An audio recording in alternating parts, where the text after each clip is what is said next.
Europe. Europe 1. Hélène Jouan, la politique, l'inspection générale des finances a remis hier au ministre de l'économie Bruno Le Maire son rapport sur les responsabilités ayant conduit à adopter la taxe de 3% sur les dividendes, taxe récemment annulée par le Conseil constitutionnel. Alors ça donne quoi ? Eh bien, c'est écrit noir sur blanc. Les causes de ce raté fiscal sont à rechercher pour l'IGF. Pour partie dans un concours de circonstances extraordinaires, pour partie dans la chronique ordinaire des défauts français d'élaboration de la norme, pour partie dans des défauts systémiques d'ordre politique ou institutionnel. Sincèrement, vous pouvez le tourner dans tous les sens et même tenter l'écriture inclusive. Cette démonstration à brin techno dit une chose et une seule, tous responsables, un peu, mais personne de coupable à la fin. 72 pages pour dire ça. C'est comme ça quand on gagne un concours de circonstances.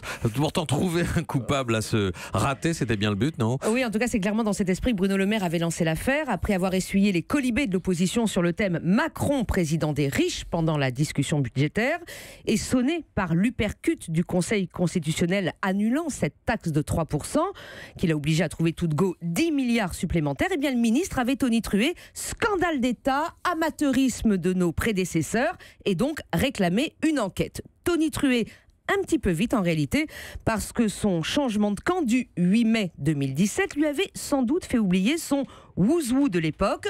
En 2012, quand la décision politique fut prise d'instaurer cette taxe, Emmanuel Macron était secrétaire général adjoint de l'Élysée, et en 2015, quand les signaux d'alerte se mettent au rouge, au dire même de l'IGF, il était ministre à Bercy, même si c'est Michel Sapin qui avait les finances. Mais ouf, en tout cas pour les bonnes relations avec le président actuel. Le nom de ce dernier n'apparaît pas dans la liste des personnes auditionnées par l'inspection générale des finances pour son enquête express.